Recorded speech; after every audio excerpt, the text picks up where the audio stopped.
Welcome back to the Sense of Life podcast. I'm Joe, And I'm Cody. and today we got two movies for you. A classic noir and I guess, neo-noir, if you are partial to that terminology. Mm-hmm. And We are kicking off Noirvember today. yeah, I'm really looking forward to Noirvember. There was a point when I first got my like when my internet like shat the bed months ago, and we had to replace my internet plan, and my mom also still uses cable television. So the deal we got also got us an extra one of those, like, one of our ISP gave us an extra one of those fucking like cable boxes. So I took it, and now I have TCM in my room, which is fucking baller. And so I just started like recording. I just went on TCM and was just looking through shit that they were playing, and they had a bunch of like old gangster movies and stuff, and I just started recording them. They're just in the DVR on the on the fucking thing. Hell yeah. So I've been wanting to watch a lot of noir films for a while. So, and I guess Chinatown is one of those like movies in the running as like one of the best movies ever. So obviously, I've wanted to watch that for a while too. It's a lot to talk about. We'll get to Chinatown. We'll start with Touch of Evil. Yep. It's filmed by Orson Welles. One of the greatest directors of all time too. So we got quite the doozy of an episode here. We got two giants of directing, I would say. Orson Welles and Roman Polanski. And we talked about Polanski a bit on the What and the Woody Allen movie episode. Yes. That was a bad movie he made. This is a masterpiece he made. Right. It's the existence of this excuses any other shitty project that he could have done. Even if he also didn't make some other good movies, which he did, because I saw The Pianist. I thought that was pretty good. Pianist is good. I think I'll send you this video that we can like edit in throughout for during the Chinatown section. But not the entire thing. It's like an hour long, but just bits and pieces of it. Yeah. There is this behind the scenes thing about Chinatown that's on YouTube, and Polanski thinks his best work is The Pianist. I disagree. I like The Pianist, but I think it's between Chinatown and Rosemary's Baby. But I mean, even something that he thinks is really shoddy, like Repulsion, is amazing. Yeah. So Touch of Evil. Anything we want to get out of the way before we jump into the films? Well, I always feel like we're like forgetting something whenever we start talking. I kind of there's like that creeping feeling in the back of your mind. It's like I'm forgetting something, and I constantly feel that, just like as a daily thing. And and then you realize like 3 weeks later, it's like, oh yeah, that's what it was, and it was pretty important. Yeah. I will say, Charlton Heston plays a Mexican in this movie. Yeah, that is important to note. And that's reason enough for the National Film Registry to select this for the Library of Congress. Of course, in 1993. And Janet Leigh is also in this. Less reason, but still good. Yeah. But I think this is besides Psycho. This is the only Janet Leigh movie I've seen. Yeah. I forget she's in other movies. Right. I mainly know her for Psycho, and that she is Jamie Lee Curtis's mom. Yes. That's it. Yeah. I think that's everyone. And you know what? If those are the only two things you're known for, that's pretty fucking cool to me. Speaking of people that are known for one or two things, Orson Welle. This movie is based on a book which we did not read, and you had mentioned that it's actually kind of hard to track down. Yeah, I was talking to Glenn at Rare Candy, and he said he was trying to track down this book, and he said it was really hard to find. So he hasn't been able to find it. Yeah, it appears that the book came out like 2 years before the movie. Yeah. And so it was very much like we're adapting a thing that just came out sort of a film, and Yeah, and I guess the film had a bit more of a lasting historical relevance, cultural for relevance sure, than the book. for sure. If it's hard to find. Yeah, this movie comes out about 17 years, I think, after Citizen Kane. I'll just do a little bit on Orson Welles here, because I feel like he's as important to this conversation as the movie. Um, He was just he entering his was, fat guy arc. yeah, When he he made was this. entering his fat guy arc, director arc, uh, around the time that Hitchcock was a fat guy director. Hitchcock was De always a Palma. fat guy director. Well, I mean, he was like a little husky during the silent era. Like, Yeah. he gained the weight. Like, Right. he didn't start that way. Scorsese would say he had that girth. I don't know if you saw that going around the other day. It's like, Whenever I see these fucking like Martin Scorsese on TikTok, I want to kill myself. yeah, I'm like bordering on like this is elder abuse. Don't put Martin Scorsese on TikTok, and don't filter his voice with that stupid fucking thing that every TikTok video has. You know what I'm talking about, Yeah, right? yes, yeah. And Vile. like I remember watching that video. I was like, what is this voice? Is that it's a fucking filter? You filtered Martin Scorsese's voice, you fucking demon. What the hell? You demonoid. Like I yeah, like that's like that. You remember that Britney Spears like conservatory or whatever the fuck, the conservatorship or something? That's like the Martin Scorsese daughter version of that shit. Like, Right. what is happening? But no, this was nothing to do with TikTok. This was Scorsese talking about Brendan Fraser in Killers of the Flower Moon. He said that he said that he said he had the perfect girth for that film. Basically, just saying like he was an absolute unit for this film, and it worked because he wanted a big fat guy. He was in his chubby era, and I needed that. Yeah. we last episode we were talking about how people want there to be like a fat Carrie. It's like, yeah. Now we're just like, bring back the fat director arc. Yeah, enough of these like Chad, Zack Snyder, Michael Bay, Eli Roth directors. Like, bring back the fat Brian De Palma husky director. Exactly. We need them. All right, Orson Welles, largely considered one of like, if not like the best, one of the most important filmmakers of all time. He starts in theater. He had directed a really big adaptation of Macbeth, and then he got really famous a couple years later with a radio anthology, a radio series that he did, including an adaptation of H.G. Wells. Huh, fun. Just now made that connection. Wells. Well. The War of the Worlds. Yeah. And the big story about this is people thought it was like actually true. There's some accounts of this that's a bit exaggerated, but yeah, regardless. I think I heard about that when I was like a small child. Like, yeah. The This is Orson Welles War of the Worlds broadcast was something that was in my mind when I was like 12. yeah. And this is Wells when he's 23 does that broadcast. Yeah. And it's too late. 20... He did that when he was 23. I'm 25. It's fucking over.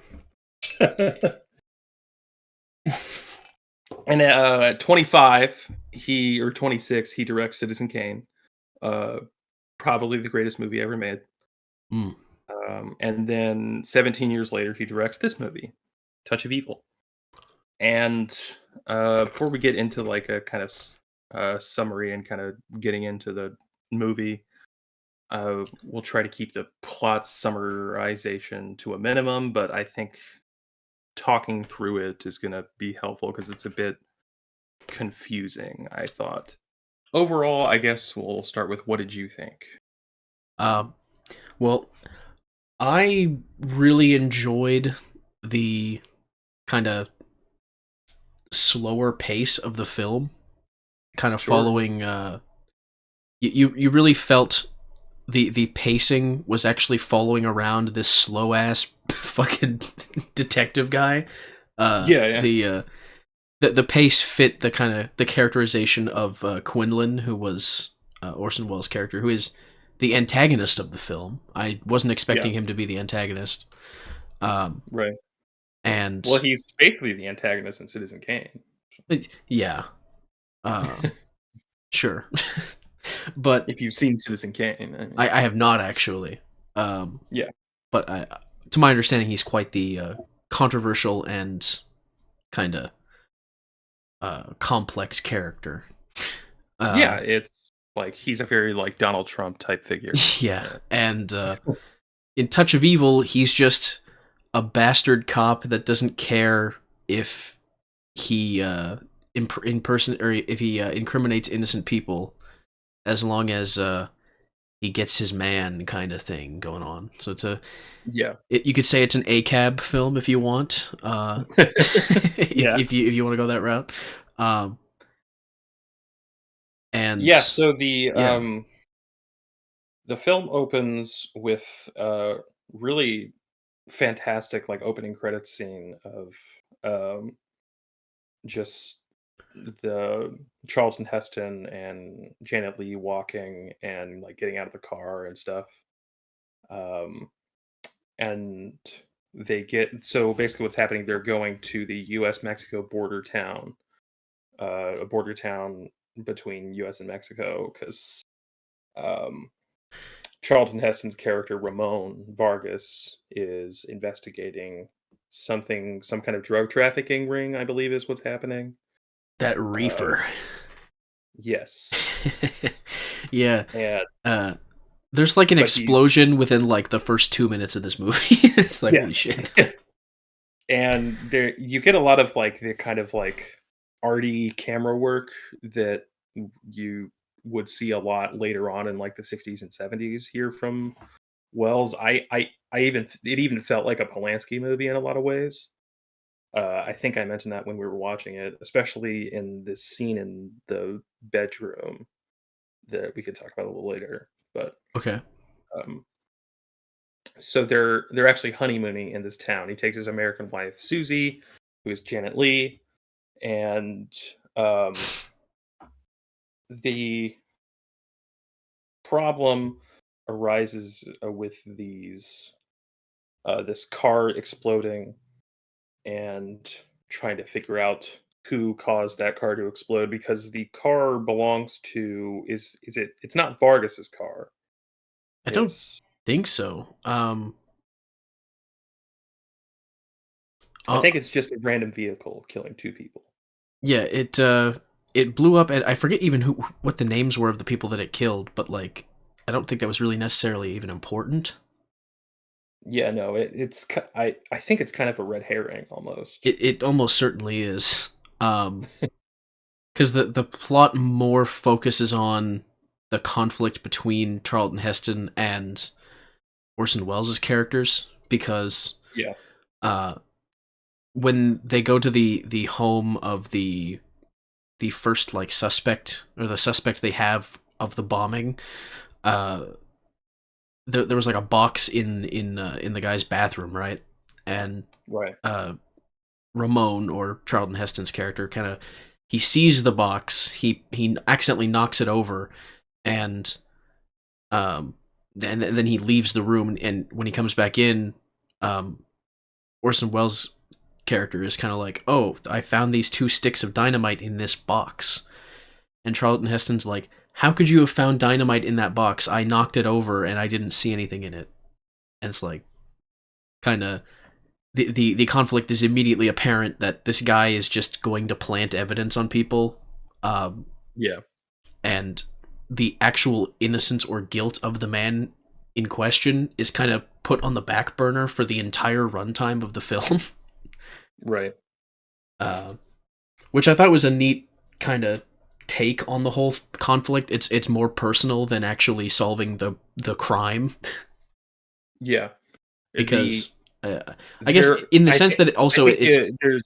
Oh, sorry. Go ahead. it's fine. I was gonna say it's also kind of personal in the sense that uh, we'll call him Quinlan because that's the character's name. Orson Welles' character Quinlan is also Yeah, like just straight up racist. So yeah, like yeah, there's kind of that personal animosity between Vargas and Quinlan just from the get go. So he kind of sees this perceived, well, it's not even perceived, it's just straight up like factually observed racism from this guy, yeah, and and that is kind of like the main conflict of the film. yeah. There are essentially like two major red herrings in this movie. Kind of me coming together with this plot of the movie that I was a little confused on when we watched it. Mm, The okay. first major red herring is the bomb at the beginning of the movie. Right. So we think we're trying to figure out who set off this bomb. And then the next one is this whole like side this the B plot of the movie, which is Susie's kind of uh, misbegotten adventures with this Mexican like crime drug family, Yeah.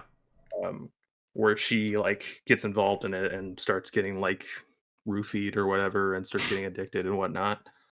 Um, and only to find out the real like conflict is between Quinlan and Vargas.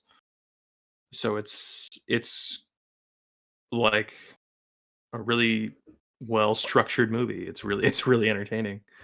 Um, Yeah. We watched this on. You rented it because we yeah, on couldn't. Amazon, yeah. Yeah, yeah. One of those. It's one of those things where sometimes you just gotta rent a movie because it's not on any streaming services that you got. I think you said it was on Yeah, Paramount Plus, but you didn't have it. I think it was. I didn't have it. Yeah. Yeah. The so the scene I was mentioning earlier, there, um, Susie is trapped in a, I believe it's like a hotel room, and Vargas.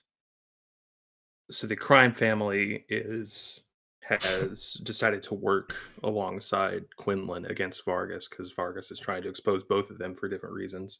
Right. Uh, and Susie is drugged and like tied up in this kind of like sadomasochistic stance. It's very reminiscent of the rape scene in Rosemary's Baby, and a lot of the camera work and framing in this sequence feels like a Polanski movie, particularly Rosemary's Baby. Um, and also kind of the structure of the film feels a lot like Chinatown in a lot of ways. Um, Yeah. the so she gets drugged, and then Quinlan gets into the hotel room and kills the leader of this crime family, pinning the murder on her, Yeah. and then they arrest her. Vargas comes back. This is a pretty like like you said, it's actually a fairly straightforward plot. It's Right. It's I think I was corrupt confused on cop some of the working details. with criminals to implicate the that darn Vargas Yeah. for pointing out the basic fact that how the fuck could you have found dynamite there? Uh, Yeah. and I think it's kind of a point of his character that he used to be like a drug addict and like an alcoholic, and then he's like relapsed into being an alcoholic recently.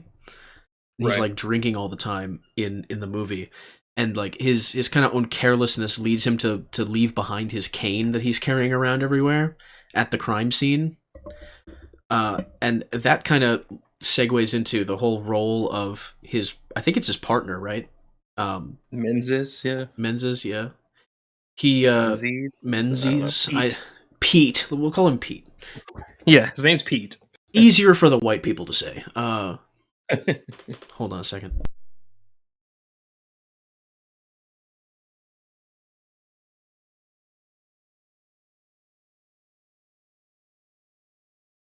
Sorry about that. Um, and kind of Pete, um, his entire thing with his character is he doesn't really believe Vargas for quite a bit of the movie that Quinlan is actually, you know, a corrupt cop, and kind of the entire local police force is covering for Quinlan, which is, you know, if you pay attention to stories of cops abusing their power, you know, in real life, even now, it's always the same of, like, you know, police unions and stuff covering for them as best they can. So that hasn't really changed. Not to get all ACAB on you on the podcast. Right. But that kind of moment with the cane, and there's like a part where Ramon is going through all the previous cases that Quinlan had been a part of, and it's like a lot of them involve Quinlan finding a principal piece of evidence, I think is the way that they word it. And in almost every case, the defense argued that that piece of evidence was fabricated, and if he can prove that, you know, he was the dynamite was a plant, then his entire history as a cop could be undermined were it to be like a matter of public record and were investigated. And this Pete character, he was Quinlan's partner, you know, for years, and he had been, you know, unwittingly been the one to discover a lot of this principal evidence during the case, not realizing that Quinlan had planted it. So he kind of has like this moment of being the only honest cop in their precinct who is willing to wear a wire in order to kind of get the information from Quinlan and get his man, kind of. Yeah, there's the great ending sequence of Vargas with his like recording device, and Quinlan keeps basically describing to Pete exactly what he's done because Pete's trying to get it out of him. And you start to hear the recording device echo throughout. I think it's like a dam or some kind of water tank, which is how it reminded me of Chinatown in a lot of ways. Yeah, it looked like some sort of like dockyard, and there was like some big like industrial tubing and shit, and like water towers and stuff. And the usage of lighting in that scene and just the way it's shot, where like you've got Quinlan and Pete walking side by side as they're kind of going down the stairs and around the dock and just, you know, by the seaside, and then you've got Vargas trying to follow along and stay close enough that he's still receiving the signal from the wire. But it's just blasting the audio out into the air, and he's like swimming in the water below them, like holding this up in the air. It's like, oh my god, this is a pretty intense scene. It's like if only he had like a volume knob, you know, turn that shit down. I think he does turn it down at some point. Yeah. And not soon enough though. No, but it does basically end with how does it work? So I think Quinlan figures out that Pete's in on betraying him, so Quinlan shoots him, but not fully fatally, although he does end up dying. Yeah. It didn't instantly kill him. He was still alive for the time being. And he shoots him, and then I think this is when Vargas gets involved and has a couple near misses, and Quinlan weirdly has this like bravado thing of like, I don't want to shoot you from behind the back, and it's like, really? That's where you draw the line? Well, I didn't necessarily view it as a sort of like honor thing.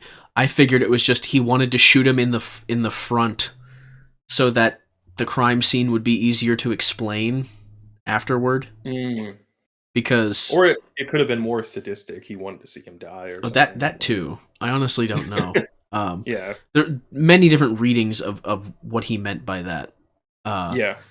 But before he can actually shoot Vargas, old Pete comes in for the kill, and from like up on the bridge where he was initially shot. Because this whole confrontation with Quinlan and Vargas is kind of down in the water. Right. And Pete is kind of on this elevated position on the bridge where he was initially shot, and he kind of just peeks his head and his gun over the edge of the bridge and shoots Quinlan before he dies. And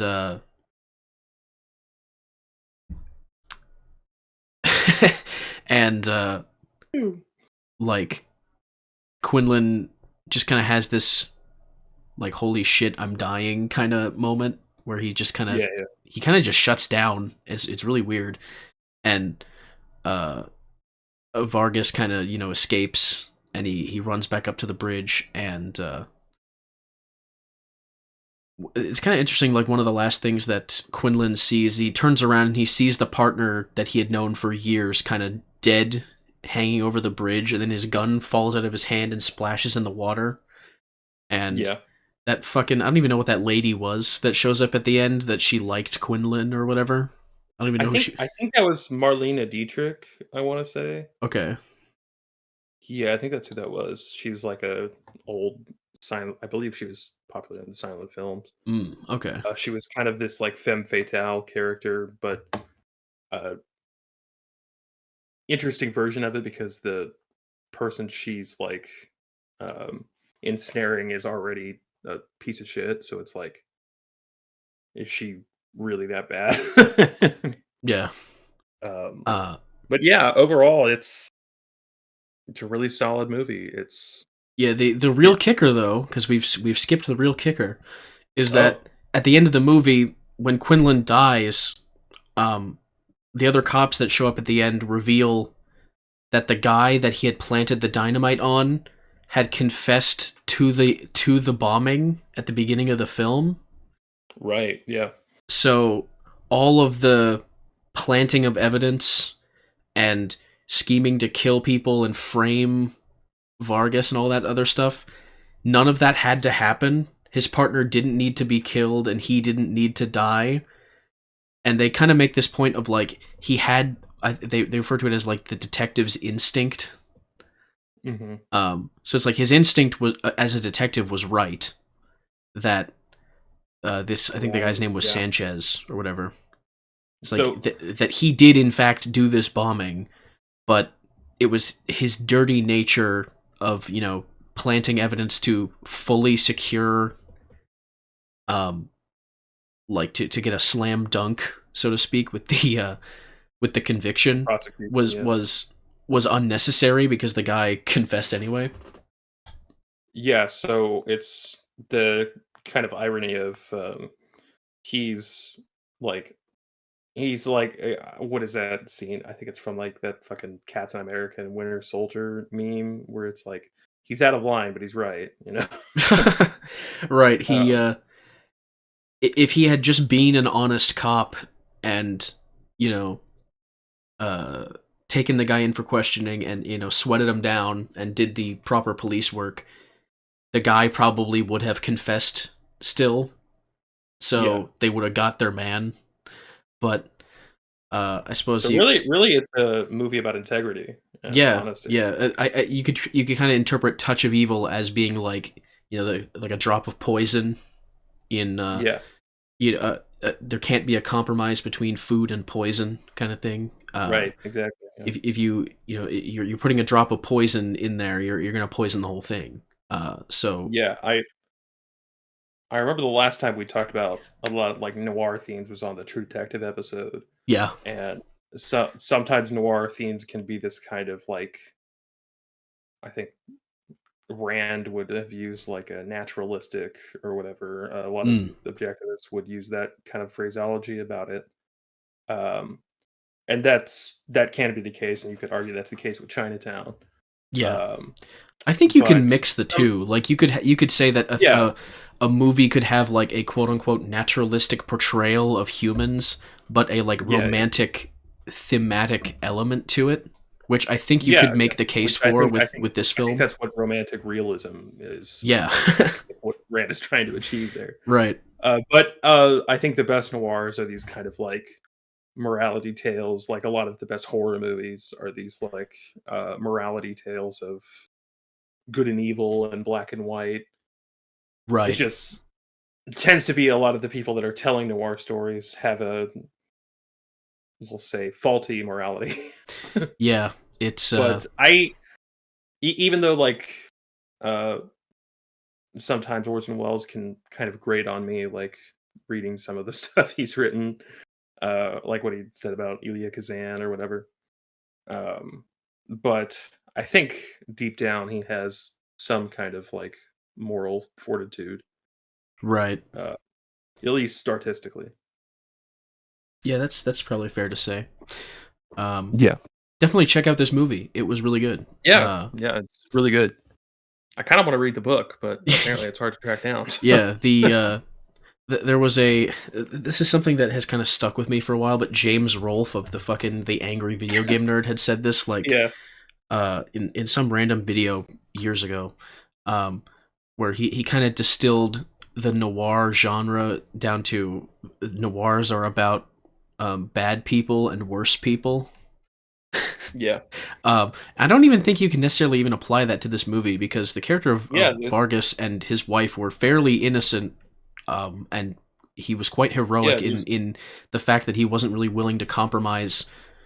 Regardless of the innocence or guilt of this guy, you don't go about securing your conviction with false evidence. You have to base your argument on reality. Yeah, Vargas is not like your typical like noir protagonist where he's like a kind of broken man inside. He's maybe he's a little slow on the uptake, but he's not. There's no like moral error that he's made. I don't Yeah, think. you could kind of call him like an old Hollywood protagonist in that sense, where Yeah, it's yeah, like he is the good guy, and I guess Charlton yeah. Heston is kind of like a very good example of like an old school Hollywood protagonist, actor. Uh, Right. Yeah, and so it apparently, really fit. this is like a production like behind the scenes thing. I guess like um Charlton Heston thought originally Orson Welles was not going to direct this movie. I don't really know who was But Wells or originally, Heston but like suggested him. well, Heston thought, or because Orson Welles was acting in it, but Uh, Charlton Heston thought that right, he was directing it as well because what he did for Citizen Kane. right. So they just kind of changed it to make Charlton Heston happy. Damn, that's not to a month in advance talk about Drive before we're supposed to talk about Drive. Yeah. But that's what happened with Ryan Gosling and Refn with Drive. I don't know if you knew that. Oh no, I Was don't know. was yeah? Ryan Gosling was asked who he would want to direct the movie by the studio, and he was like, "I want Nicholas Winding Refn to direct this movie," and they probably went, "Who?" And he was just like, "Yeah, this guy." So, uh, that means that Hell Ryan yeah. Ryan Gosling is even cooler than initially thought. That he was like, Yeah. it's not that he starred in a Refn movie. It's like he created a Refn movie. Yes. He's like, I want him to make this. He willed a Refn movie into existence. That is, Arguably the Refn movie. yeah, yeah, But we'll get there. yeah. Bit early Anything on else that on one. I Touch of jumped the gun. Yeah, yeah, that's fair. Um, anything else on Touch of Evil? No, I don't think so. Uh, All right. The big one. yeah, Chinatown, 1974, directed by Roman Polanski. At a very kind of tumultuous time in his career. 1969, Sharon Tate's murdered, and he doesn't really want to come back to Hollywood. But Bob Evans, who produced Rosemary's Baby, and was the head of Paramount for quite a while. There's actually a really great documentary about Robert Evans called "The Kid Stays in the Picture," um, where he just kind of talks about his career. And I think he wrote a book of the same name. And there's also a book about this movie. It's called "The Big Goodbye." Um, Chinatown and the Last Days of Hollywood, I think is the subtitle, by Sam Wasson. I read about three-quarters of it. Um, I just kind of fell out of it, but I enjoyed what I read, and it's just kind of a story of Polanski and Robert Towne and Jack Nicholson and Robert Evans kind of coming together to get this kind of inexplicable masterpiece made. Um, it was nominated for 11 Oscars. It only won one for Robert Towne's screenplay. Mm-hmm. Um, a little bit about Towne. He he was kind of known around this time as what was called a script doctor, where he would come in usually uncredited, but not always, to kind of punch up dialogue because he was really great at dialogue, and like structural things. Um, but he wrote this one. Apparently, he had wanted to write a trilogy of movies set in L.A., going through like I think it was going to start with like the water crisis from the 20s or 30s and end in like 1953 when no fault divorce became legal in California, which that sounds like a fascinating movie that I wish would have been made. Yeah. um, and so this is about inspired by the California Water Wars, which were a series of disputes over Southern California water at the beginning of the 20th century. Los Angeles interests had secured water rights in the Owens Valley, and they described the valley in the movie. And I always, whenever a California person says valley, I always think of the San Fernando Valley. But apparently, there are more valleys. I've only been to LA once, so I didn't know this. But Mm. I've um, never been to LA. it's pretty cool. I Gotta think I say. was in the northern tip of Maine for an afternoon once, and other than that, I've never been in the United States. Fair. I think my grandparents bought lobster at a Walmart Oh, in Maine. you guys not have Walmart? We Is that do, just an American thing? Okay. but I distinctly, part of this weird, vague memory of being in Maine involves lobster. So that do with that what you will. Yeah. And with Town, people always talk about this movie as like having like the best screenplay ever written. And in that book, The Big Goodbye, they kind of talk about this, where it's like the actual script Robert Towne wrote and gave to Polanski, well, really gave to Evans, that gave to Polanski, was obviously not what they shot. It was like 180 pages, which would have been a like 3.5 hour movie. Um, Polanski wants it shorter, and so they kind of come together and uh, fight and make various decisions. I'll get to like what you think about it, but there's just some interesting Chinatown stuff I want to For get out of sure, the you're way here. you're a lot more knowledgeable on the background stuff of this movie. So just I Yeah, will let you cook, as the children today say. yeah. So, um, the so they're making the script or they're like punching up the script basically, and the main thing that people talk about is the ending of Chinatown, which I know we're like starting with the ending, but I think everyone knows the line, "Forget it, Jake. It's Chinatown." Yeah, Um, this is not the original ending that was written. The I think there's kind of a misnomer that goes around that the original ending is a happy ending, quote unquote. But um, and I'll give you like some of that behind the scenes thing that we can put in here of Town explaining it. But um, it was basically a more complex ending, and the ending was that I think Faye Dunaway's character, Evelyn Mulray, like shoots her dad and then gets away, but like loses custody of the kid. I don't know. It was very complex. So it's not so much because it's like a bittersweet ending. it's not as And soul crushingly depressing, but it's not a happy right, ending. right. And Polanski, like his decision here was not so much that it needs to be a sad ending. It just needs to be a clear ending. Yeah, And the ending that Town had was unclear.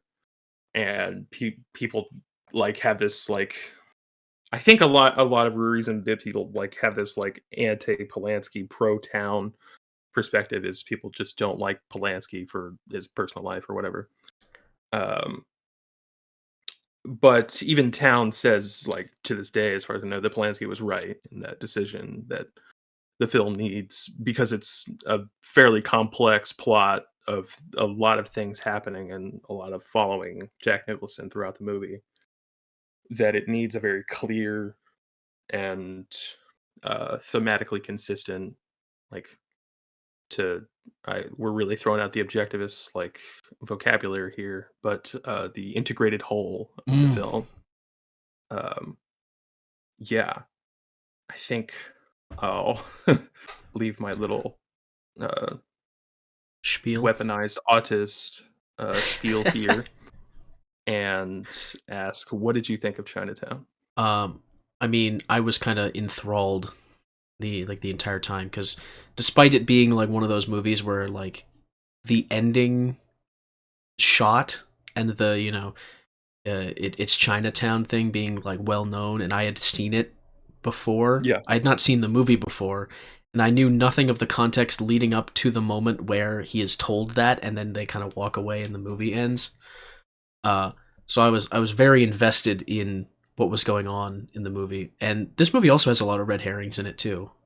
yes, yeah, As to where the plot resolves itself in the end compared to what you think it's going to focus on as the story progresses. And I think a lot of good detective stories kind of do that, where yeah, you don't know what the hell you're supposed to focus on. And right. I mean, It's that like I'm kind of a classic sucker story. with Oh, okay. like detective stories where Yeah, yeah. like I think I've mentioned this before, but like people will play a game or like watch a movie or whatever that has twists in it, and they're like, "I saw that coming," and I'm just like, "Motherfucker, I didn't." I was just taking it in. Yeah, yeah. It was fun. And there's a great thing that Polanski does in like the framing of the camera as the character here is it's because of how um, a lot of detective stories are written in first person. Yeah, He's really pulling a lot from Raymond Chandler, who I haven't read yet. Maybe that'll be a thing for Noirvember next year, a whole like Raymond Chandler thing. We can figure it out. Um, right. but um, a lot of the movie, it's not first person because a first person movie can be is basically a gimmick. There was that one like Hardcore Henry that came out, which was I didn't watch it. I watched it once Yeah, a while ago. it It looks like it was would give me a headache. it was kind of fun, Yeah, but yeah. I think the first person camera really limited the kind of cinematic experience you could get. I can see what you Was mean it? when you say you would get dizzy if you watched it. Yeah, and It's also the disorienting. remake of Maniac with like Daniel Radcliffe or whatever. That's all first person. Okay, I didn't know that was a thing. Yeah. Uh, anyway, film I don't think lends itself well to first person fully, Yeah. but there is a thing that Polanski does with a lot of just following behind Jake. And Jack Nicholson talks about when he directed Two Jakes, which was the sequel in 1990. Far less good movie, but still watchable. That he did a lot of the same kind of camera framing concept here. There's even a lot of scenes that you could like point to maybe influencing or being influenced by like giallo and slasher movies with of course the first person thing, and there's that scene of Jake looking in to Evelyn's room where we first get the reveal of who is her daughter, who is Catherine Kate. Hmm. um, yeah, there's a lot of like cinematic technique, but with someone like Polanski, who's not really a like technical director in the De Palma way, I feel like he's in that like continuum. We were talking about this in VC earlier today, but you may have actually been away for when we were talking about that. But I think I I think a lot was. of directors fall into this like continuum between a technical director that's like interested in the filmmaking as a technology. So you're talking like Hitchcock and Ruben Mamoulian and De Palma, George Lucas. Um, and then the other end is people that are more interested in like like the actors, directors, quote unquote, that I think are less interested in the camera as a piece of technology to be a gearhead about, which is a lot of what YouTube filmmaking channels are. Which is why I tend to kind of glaze over when I watch them because they're like, look at this like DSLR and this really cool lens, and I'm like, this is Greek to me. Like, I don't care. Yeah, it's the same thing with like audio files out there Yeah, where I'm yeah. like, dude, I don't want to look into the sort of shit that goes into being an audiophile because I'm afraid then my ears will forever be ruined without super expensive equipment to listen to shit. Yeah. I'm like, I'm just happy having my headphones on with one ear sticking out on one side and just having all the audio blast into one side of my head. Like, I don't Yeah, yeah. fucking care. And so on that other continuum of like the actors director, you get like Francis Coppola, I think Polanski to a degree, uh, Woody Allen, people like that. Although the thing with Polanski is it's kind of it is the reason why this is a continuum and not like an either or thing. It's like it's kind of hard to place him because I don't think he's as interested in the camera as a technology, but he's very exacting about the framing. And there is there's this funny Paul Verhoeven clip. Um, I'm probably not gonna find it because I don't know where it was. I've tried to find it again before, Yeah. but Paul Verhoeven was doing this talk, and he said, I was listening to this like I think it was either a behind the scenes or it was a like a it must have been a behind the scenes of like Polanski saying, I just let in his Polish accent. I know, I just let the actors do whatever they want, and I just whatever. And Paul Verhoeven's like, and then you look at him in the behind the scenes, and he's like, "No, you stand right exactly here. You do exactly this thing." Yeah. And then he's like going back in the background and fixing like this one random thing that will be on frame for like half a second. Yeah. And so it's like, where exactly is he? I don't know. It really doesn't matter all that much. It's just fun to think about. Um, so yeah, the movie. Um, it basically opens up with Jake Gittes, who is a private investigator, A private uh, dick. private dick, A gumshoe. What are the other ones? I don't know. Private Richard, um, Yeah. Private Dick Grayson, whatever. Right. Um, who is he's just come off of finding out that this client of his wife is cheating on him and has given him the photographs to prove it. And then someone coming in announcing themselves as Evelyn Mulray wants to find out if her husband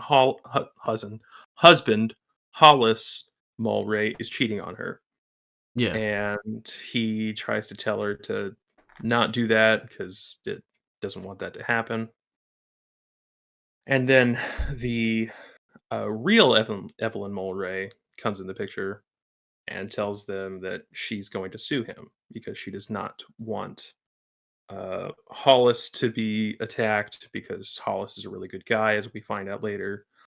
But also, there is something that Evelyn is hiding with her life. Um, and then Hollis's body turns up dead. Yeah. Well, Fairly yeah, quickly.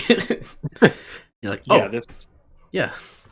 yeah. The one of the great things about this movie, structurally and pacing wise, is it's like 2 hours long, and it feels like shorter than Touch of Evil. I think Yeah, they it packed a feels like lot to into me. this movie. Yeah, it really moves. It's really got that. Um, there was that Trey Parker and Matt Stone video I shared in film earlier of having cause and effect leading the script and the outline of the story.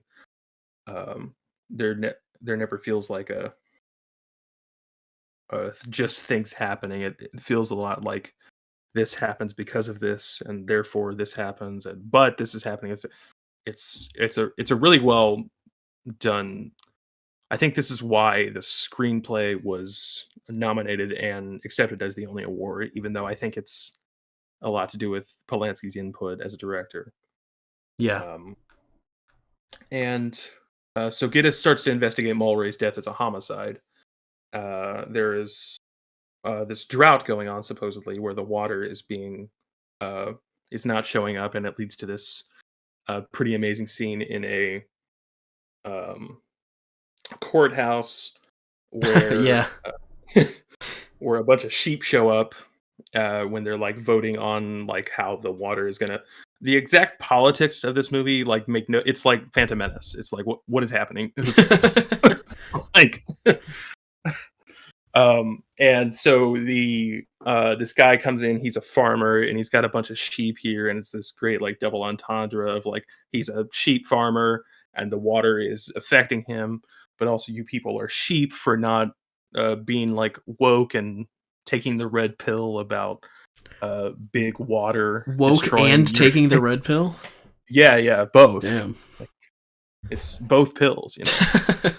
The Yeah. purple pill. And I think Hollis in that scene is kind of like the to my understanding, he's like the voice of reason, right? Where he's like, Right. he's trying to say like we can't do these things because the last time we allowed for such and such thing to be done, it resulted in this sort of like catastrophe that happened. And Yeah. And actually, I'm just now realizing that this is before yeah, Hollis that shows was up. that was before he died. Yeah. Because that was when he was initially investigating him, and he was like sitting in on this little event happening at like the city hall or whatever it was. Yeah. And Um, yeah, that was a really funny scene. You said that something in the movie where or when we were watching it where you're like, people say that Roman Polanski needs to direct more comedies, but it's like, no, his movies are already funny. yeah. They're. I can't even remember what scene it was, but like, there's just it's in Rosemary's Baby as well. The Tenet's hilarious. Yeah. Um, even aspects of Repulsion are funny because it's just like a woman in trouble and she's just kind of weird, getting like groped by men. Yeah, I mean, as far as like this movie's like the tragedy that this movie is telling as its Yeah. story, it does have some pretty funny moments, like the fact that Jake is consistently getting like the shit kicked out of him the entire film. He's Right. like his nose is bandaged for like 80% of the film's runtime. Yeah. Um, the so we continue on. Um, Giddis learns that he was once a business partner to Evelyn Mulray's father, Noah Cross, played by the film director from like the classic Hollywood studio era, John Huston, who directed The Maltese Falcon, which I'm going to see. We're recording this Sunday, so I'll be seeing it probably when this Oh, episode goes up. cool. Um, um, and he directed a lot of movies. All the great studio directors directed like 50, 60 movies when they were directing. Um, and he's very tall, which is fairly uncommon for directors. He like towered over everyone all the time. And Polanski's like this like 5'8", like nebbish Jew. Damn. Just crazy to think about that interaction between those two. And at this, he meets him at his like country club or his home. It really doesn't matter. Um, he offers to double his fee for searching for Hollis Mulray's missing mistress, which is a red herring, basically. She's, at least I thought it was, in the two times that I've watched it, unless I'm missing something. Which is what a great red herring does, I think. Yeah. Where by the end you're like, hold on, what was the red herring? Wait, who was that bitch? Like, is she real? Is she real? No. And he goes to the Hall of Records, which I thought was one of the funnier scenes. He has this interaction with this dude with like these really aggressive pimples, and I felt that because I've struggled with acne all my life. Who is this like librarian who's running the Hall of Records, and Giddis comes out and is like, "Hey, can I take this book home?" And he's like, "This is not a lending library. This is the Hall of Records." He's like, all right, well, can I get a ruler? And he's like, a ruler? And he's like, well, I forgot my glasses and I'm trying to read these really small print. So he gives him a ruler, and he goes he goes with a ruler to take off this like part of this clue, basically, and he rips it off and Yeah. does like the cough to cover the fart trick. Yeah, yeah. uh, just so many little moments like that, and going back to like Polanski's framing, and I think this a lot goes to John Alonzo, who's the cinematographer on this.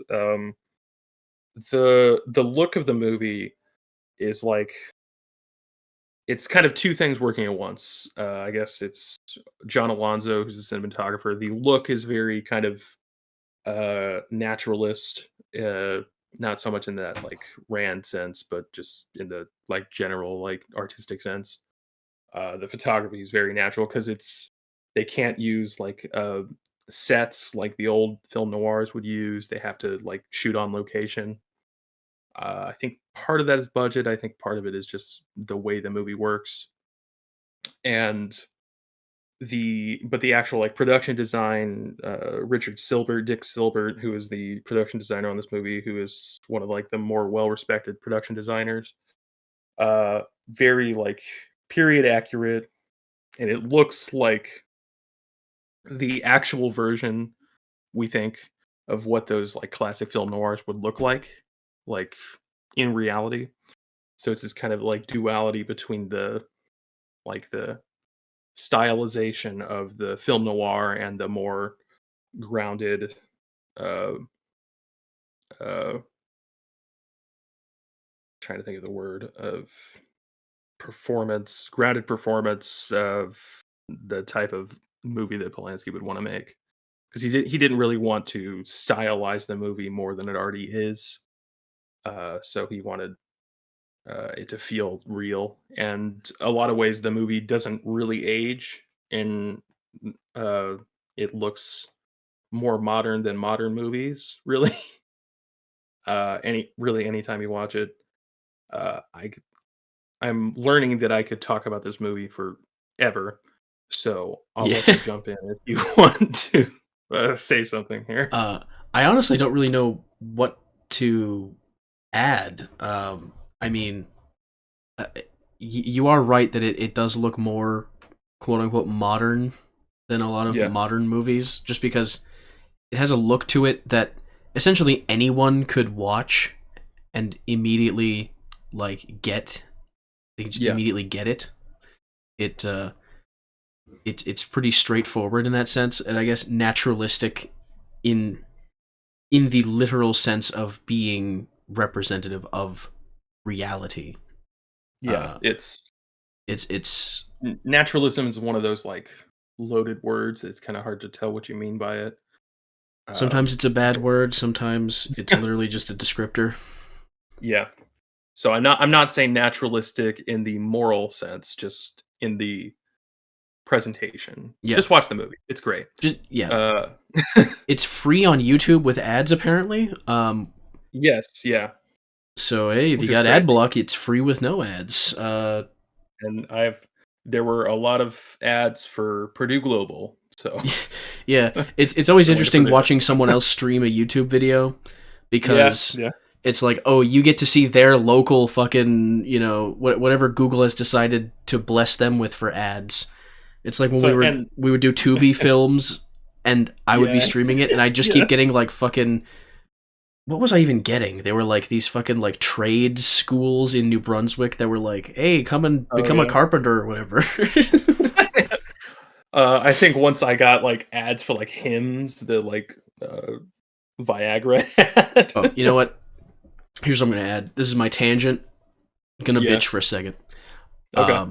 I keep getting ads for like some Canadian fucking weed store, and it keeps annoying the shit out of me because there's no way I can be like, don't show me ads from this company again. I don't fucking care. Because I'm like sitting here, there's like a YouTube video on my second monitor, and then all of a sudden, like the ad just starts with this guy who's just like, "Are you looking for weed, cannabis, reefer?" Like he's just like listing a bunch of like synonyms. I'm like, would you shut the fuck up? This is the worst ad I've ever seen in my life. Go kill yourself right now. Like this is fucking awful. And Like, Yeah. consistently every day I get that ad, and I'm like, I hate this. This sucks. There we go. Yeah. Okay. Just continuing through the kind of plot summary, and I'll talk through like whatever comes to my mind. Sure. Uh, I think we ended off with um, we're at the Hall of Records. Really funny scene there, and he ends up going to this orange grove in the valley and is attacked by the landowners. That was an Um, intense scene. Like, Very intense. Like uh, I had seen the movie before. It's my second time watching it, and I knew the gunshot was coming. There's this really uh, one of those like phenomenally framed Polanski shots of we've got a profile view of Gittes in his car, and a shot rings out, like really effective jump scare, really of this. There's like this orange thing, stalk, whatever, like blows off in the background. And I had said during it, it's like I knew that that was coming, and still got me. Um, and this is when he gets like the shit kicked out of him by the landowners that you were talking about earlier. yeah, this is like right at the beginning of the movie, he gets his nose all fucked up, but then like Yeah, he by continues to Polanski. get beaten up. Uh, as the movie progresses, and this scene was like they thought he was part of the water whatever the fuck department, Yeah, and he's like, no, I'm here investigating. What all this shady shit that's going on with them, and they didn't even seem to really care all that much. Even after they kicked the shit out of him and made him crash his car, uh, and he wasn't even one of the people they were after. yeah. Another thing, the nose thing. Jack Nicholson spends like 75% of this movie with a bandage all over his nose, Yeah, in various forms of it. And Polanski's the man with knife is his name in the credits. And he does this knife thing, and think I think I'll send you the timestamp again of that clip that we can put in here. I think Polanski's talking about it, but they just had to do this like really uh, finessed thing because it's a real knife, but it has a like actuator to it to where it doesn't actually cut you, but you have to do it just right, or it does. So it's all the crazy shit that you have to do to make a movie. I had just watched this but it was one of those like notes on a scene thing that Vanity Fair puts out for all new movies now. It was about Priscilla. By the way, Priscilla, Sofia Coppola's new movie, fantastic. Got to go see it if you get a chance. Um, there's this scene where Elvis, played by Jake O'Lordy from Euphoria, throws a chair at Priscilla, and apparently the stunt people didn't actually want him to throw the chair, probably for insurance reasons, basically. But the kind of rhythm of the scene doesn't really work if a stunt guy has to like stop the scene and jump in and throw the chair. So he just threw the chair, and yeah, just all those like weird little things that you have to think about when you're putting together something. Um, so the water department, they basically figure out that the water department is trying out the land so it can be bought cheaply, and Mulray was murdered because he uncovered the plan. So that's kind of there's this little like you could call it exposition, but I mean it's a detective story, so we're detecting things. naturally. Of um, Evelyn goes to pick up the beaten and bruised Gittes from the the ranch, um, and he's kind of like putting all of this stuff together and explaining it to Evelyn and what all of this means, basically. Um, they hide out at his house. They get it on naturally. Um, Yeah, as you do. she's like caring for his like really kind of gnarly wound. Really good makeup effect there on that wound. Um, and they kiss, and you actually can see that the blood from his wound is getting on her when they're kissing. I thought that was an interesting detail Yeah. that I didn't notice on my first watch. Um, so he reveals during his days as because Gittes was a police officer before this. He worked in Chinatown, and this is Chinatown is more of an idea in this movie than a place, because in Chinatown they were ordered to not really do a whole lot, which sounds like a lot of cities definitely not run by Democrats in this country today. We gotta make up for the fact that I said that A Touch of Evil was an ACAB. It was an ACAB film. Now we gotta go with but also the Democrats. Fuck those guys too.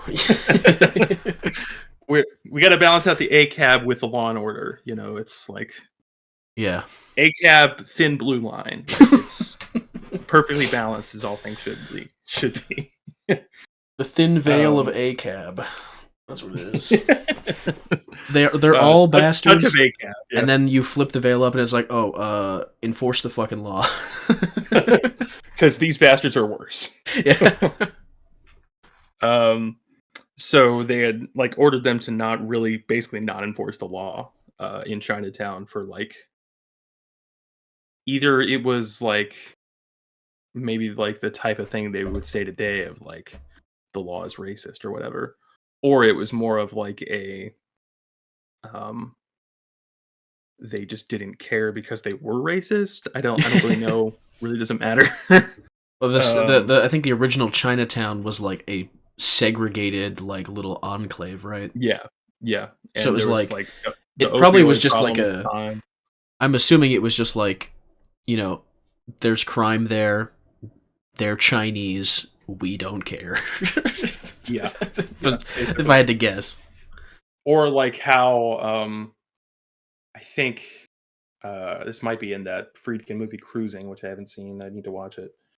But how like some places would just decide to not like go crazy about enforcing like laws against sodomy or whatever, because they're like, it's just like the homos doing some weird shit. Like, just let them go. Like, just turn the other cheek, move away. Forget it, Jake. It's Homo Town.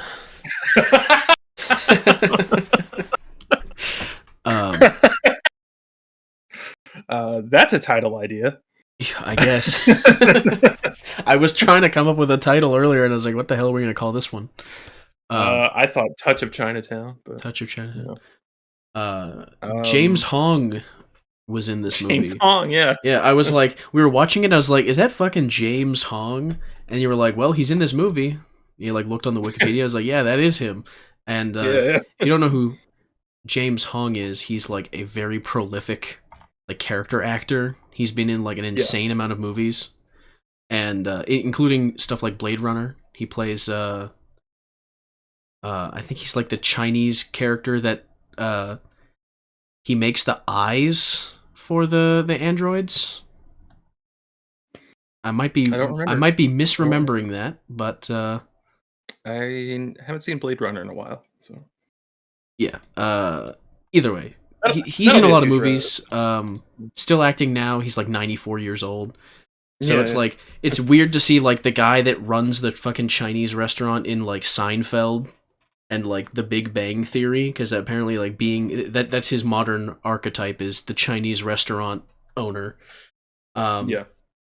Just seeing that guy in like a movie from like the early 70s, you're like, oh yeah, that guy's really fucking old. But he doesn't look it. Yeah. So that was a neat little thing that I noticed from watching the movie. Right. So he warns Evelyn that she may get hurt by him because he had hurt someone that he loved while on the force in Chinatown, and that's ultimately why he left and became a private dick. And she warns that her father is dangerous. She ends up leaving during the night because she gets this random call that distresses her. And this is when he ends up seeing her confronting what we find out is her daughter, but at this time he thinks that this is Hollis Mulray's mistress, which was Cross told him this to not to kind of hide the ugly truth about who this girl is. Catherine gets an anonymous call where he finds anonymous call from Ida Glass, I think was her name, who was the fake Evelyn Mulwray from the beginning of the movie. And he goes to her. She's dead. The Lieutenant Escobar, who he had worked with back in Chinatown, who's a lieutenant now, is now kind of on Giddis's tail, wants to take him in because he thinks he's involved with some shady shit, which he is. Ida Sessions. Ida Sessions, that's it. Ida Glass, where did I get that? I don't know. I was thinking of Ira Glass. Is that NPR guy, I think? I don't know who the fuck that is. No idea. I recognize that guy's face. I just looked him up. I don't know who the fuck he is, though. I think he's like NPR kind of guy. So he suspects that Evelyn murdered Escobar. The lieutenant suspects that Evelyn murdered Hollis, which makes sense. Jilted wife who thinks the husband's cheating. And he also thinks that she murdered this Ida Sessions lady because she was the one that made the fake claim of being her to get the whole investigation started. Yeah. It's this is another thing you notice, and we'll probably talk about this during the next episode, which will be on the I'm forgetting the name. The Postman Always Rings Twice. The Postman Always Rings Twice. There's a scene in this. I won't spoil it for you because you're going to read it. Yeah. But where it in this kind of way, there is this type of things in like these crime detective stories where you see a crime that, like, if it's committed in basically after 1989, you can basically poke the holes and see where they would go wrong and how the law enforcement would figure it out today. Because this is why I think a lot of like these neo-noirs or whatever tend to end up being either, if not period pieces, then kind of in the way Drive is, it's kind of like it's probably taking place in modern time, but it feels like timeless. Right. Because the modern technology, and same with a lot of horror movies, modern technology makes a lot of this dramatic stuff that we got out of this kind of difficult to replicate. But I don't know. I think that's a challenge for filmmakers to come up with good stories with that being known, but that's another conversation. Yeah, before 1989 or whatever year you said, that was the year that cops started consulting with the fucking devil in order to fucking figure out who committed crimes. Yeah. And the NSA started to definitely not spy on every conversation that you have all the time. Right. They got those Phoenix Wright fucking like Phoenix Wright. Yeah, I played a bit of the first Phoenix Wright game, and like this lady gets murdered, and then she's like a ghost that helps you. I'm in like being a lawyer, and I was like, "What the fuck is this?" Yeah, isn't the whole concept of those games is you're a lawyer during like a police state, like a Minority Report thing? Yeah, the not to go on a Phoenix Wright fucking rant. Right. Let's do it. I played like. Let me actually check my Steam library right now, and I will tell you how many Phoenix Wright Ace Attorney trilogy. I played 6.5 hours, which is actually more than I thought I played. And like the lore of Phoenix Wright is basically that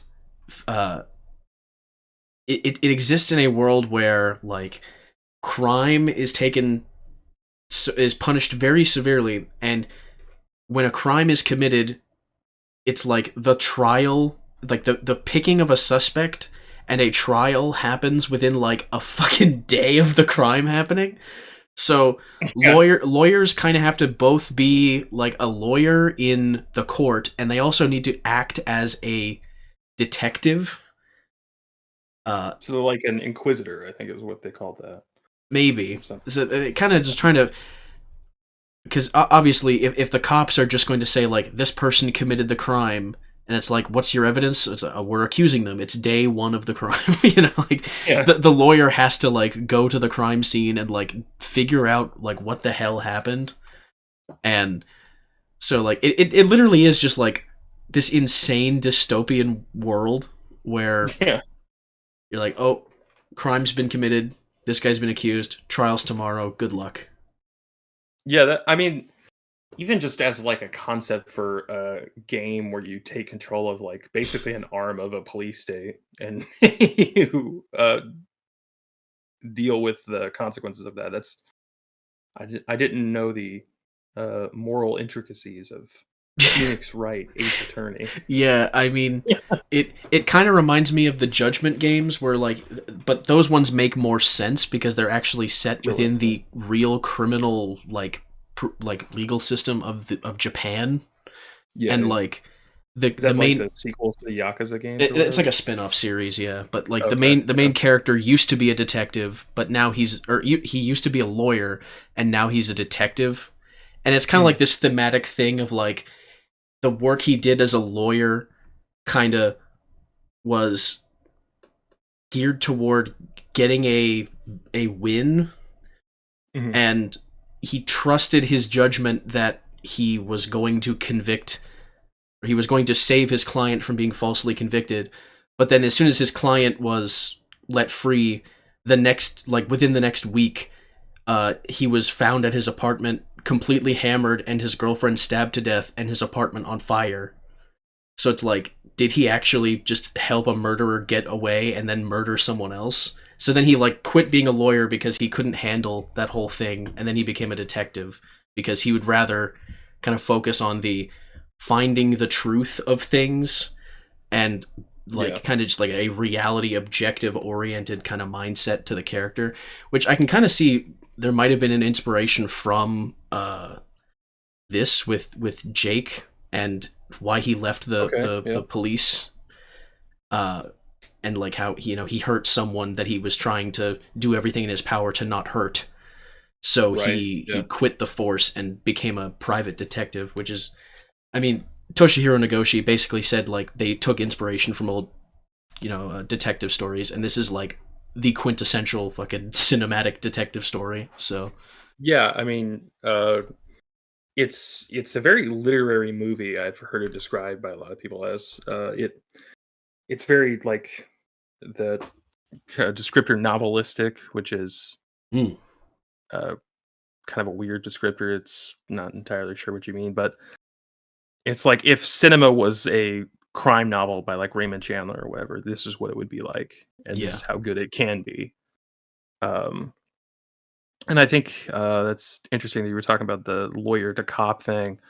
Of I I've thought about this before of like how people think about lawyers and how like they're like portrayed cinematically. I think it was Carlito's Way, the De Palma movie. Sean Penn plays this like shady lawyer right, who helps out criminals basically. Um, and I can see where like that kind of bad incentive could come in, but I could also see like the idea of the idealistic defense attorney is just someone that's like, you know, I may even know this person is guilty, but my job is not necessarily to get them off the hook per se, but it's to make sure that they are treated appropriately before the law, right. even if they are a piece of shit. Yeah, Like you are giving them I am an adequate defense that is within the facts of reality that are presented to you. Like you can't lie, yes, you can't right, distort the yeah. truth.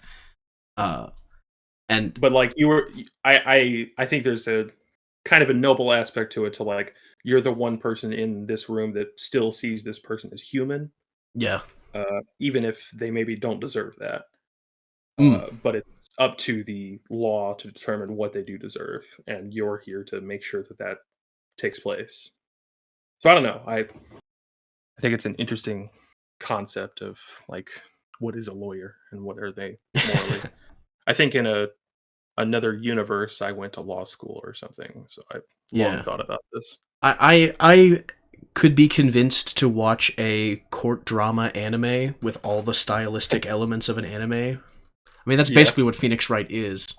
yeah, yeah. But like, There was I don't that know. Takashi Miike movie that came Oh out. yeah, yeah, where he's literally got like the wig to look exactly like the character's hair in the fucking game.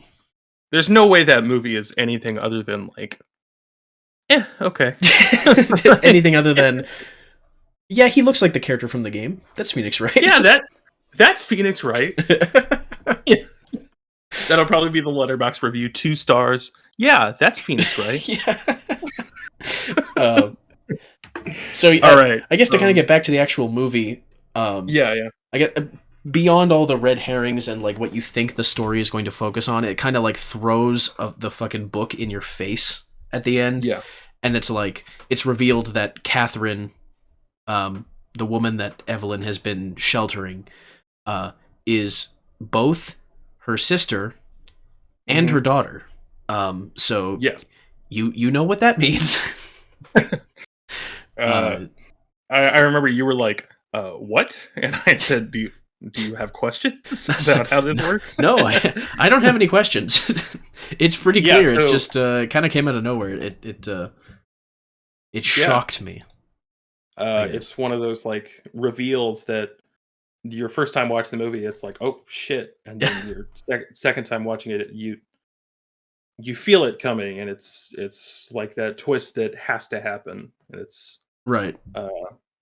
And we figure out that basically Noah Cross had raped his daughter Evelyn when she was like 15, and Catherine is the result of that rape. So basically, Evelyn is trying to get Catherine away from Noah Cross, and this a lot of stuff happens in there. You can watch the movie, but we get to the end, and it's arguably the one of the more like iconic endings to a movie ever made. And Evelyn wants to get away, and the police may or may not be in it with Noah Cross. Evelyn says that Noah Cross owns the police, basically. Right. And the police tell Evelyn to stop because she takes out a weapon and discharges it illegally, basically. Yeah, she shoots Noah.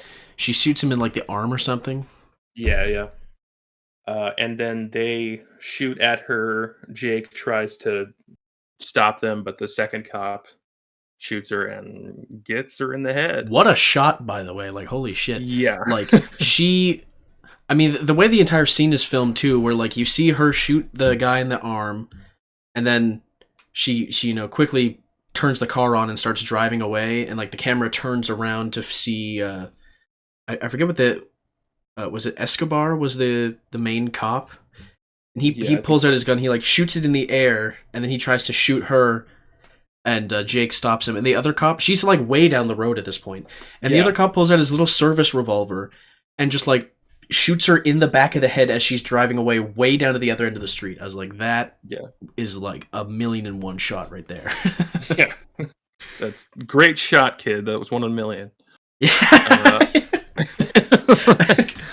I used to blast womp rats in my T16. I could land that shot. Fucking blows her head off. He shoots her in the back of the head, and it came out her eye. Yes. Oh my god, it was horrific. I was like, no, you can't end the movie like this. And then they did. And then they did. Yeah. And she dies, and Noah Cross takes custody of Catherine. And Jake is just like, his soul is just dead at that point. Yeah. And he tries to come back, and his friend is like, forget it, Jake, it's Chinatown. And then, like, in the perfect cue, that Jerry Goldsmith score comes in. And the camera just kind of goes up, yeah. Oh. And we fade out into the credits, and I tend to, like, it's like, the first time I watched Rosemary's Baby, I wasn't too into it. And then I watched Chinatown, and I was like, oh my god, this is amazing. Then I watched Rosemary's Baby in theaters. And so Rosemary's Baby became my favorite Polanski movie, and probably one of my favorite movies. Mm-hmm. And now I've rewatched Chinatown, and I'm like, fuck, I think Chinatown might be the best Polanski movie. So I go back and forth between Rosemary's Baby and Chinatown. I think the real kicker will be if I get to see Chinatown in a theater. Which I hope that'll happen one day. Yeah, it's Chinatown. It's one of the great tragedies in cinema. I've got the Wikipedia opened up here, and analysis and interpretation on modern Oedipus Rex. Uh, yeah, I could see that. Um, not just because of the incest thing, but about the um, doomed protagonist thing. Um,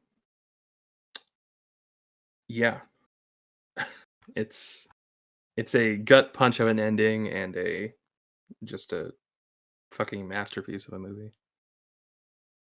Um, yeah, I think I've um, exhausted my Chinatown discussion. That's fair. I'm still kind of coming down from actually having watched it because we were recording this right after my first Yeah, viewing of the film. yeah, So I I'll definitely have to think about it more, and I'm probably gonna watch it yeah, again at some point. Maybe not soon, but definitely yeah. I a think it'll movie become one of those that I rewatch every once in a while it'll be in because the rotation.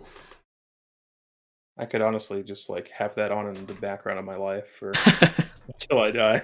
Like it's uh just incredible. Perfect movie. Mm, Check it out.